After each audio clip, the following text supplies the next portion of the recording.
Hi guys, let's see if we can show you how to make a game of Pong. I've got a sprite and I've got some functions on my script table over here. I've used these blue functions which are found in the motion tab, change X and change Y, and I have a loop forever found under control. I also have a when green flag clicked.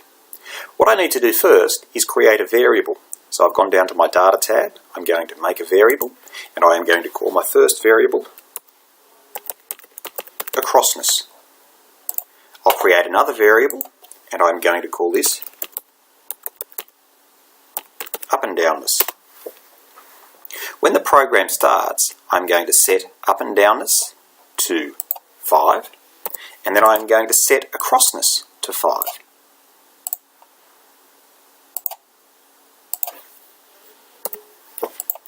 The next thing I'm going to do is I'm going to join up my loop. So I'm going to loop forever, and I am going to change X by and change Y by. I'll have those two functions inside my loop. Now I want to delete that 10, I don't want that there. I want to place change X by acrossness. So I want to drop my acrossness variable into there, and I want to drop my up and downness variable into the change Y by spot. Now when I run my program, the ball animates. So we've started getting the ball to move. Cool, that's a good start. The next thing I want to do is make the ball bounce off the top of the screen. And so I've used these functions that are over here. I have a selection found in my control tab. I have a comparison, which is found in my operators tab, and that is greater than. I have my blue Y position, which is found in motion. And I have got my set up and downness, which is found in my data. So I am going to say if the Y position of the ball is greater than, now the magic number here is 170 because that's how high the screen is. If the Y position of the ball is greater than 170, then set up and downness to -5. Now I'll place that inside my loop. So now when I run my program, the ball bounces off the top of the screen. The next thing is to make sure that the ball bounces off the right-hand side of the screen, because at the moment it bounces off the top but gets stuck on the right. So I will use these same operators but change things slightly. So here I'm saying if the X position is greater than 220, I think is the number we want, 220, then set acrossness to -5, because -5 makes the ball move to the left instead of to the right. So now when I run the program, ball bounces off the top, bounces off the side. Okay, now it's not going to bounce off the bottom. It's going to get stuck on the bottom. We'll see that, get stuck on the bottom, and it gets stuck on the left. So we'll fix these two things up here. So I will say if the Y position becomes less than -170,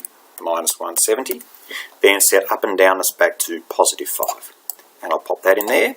And I'll say if the X position becomes less than -220, then set acrossness back to 5. I'll pop that back inside. Now when I run the program, the ball should bounce nicely around the screen. I'll have a quick look at that. Perfect. The next thing to do is to add a paddle. So I've placed a paddle on the screen. For my paddle script, I have a when green flag clicked, I've got a loop forever, and I have two selections, if, then, both found in control. I've also placed a sensing. So here I have gone and found if the key is pressed, I'll put two of those here. So if the left arrow key is pressed, and if the right arrow key is pressed, then what I've also got is the two dark blue change X by, these two functions here, change X by -5 and change X by +5. So I will loop forever. If the left arrow key is pressed, then I want to change X by -5. Also inside the loop, if the right arrow key is pressed, then I change X by 5. So now when I run the program, my paddle is working. Okay, midway through downloading, these assets have been downloaded and now I choose to import them. I'll pause the video again. Alright, so the next phase is it tells me, Unity tells me this project contains scripts or assemblies that use obsolete APIs, and anyway, I made a backup. Go ahead.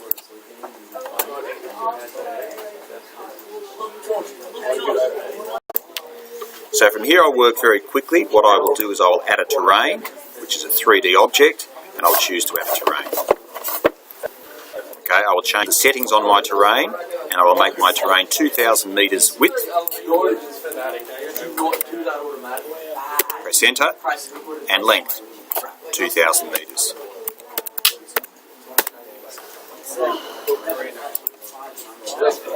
And I'll need to skip back to the scene view. Okay, there.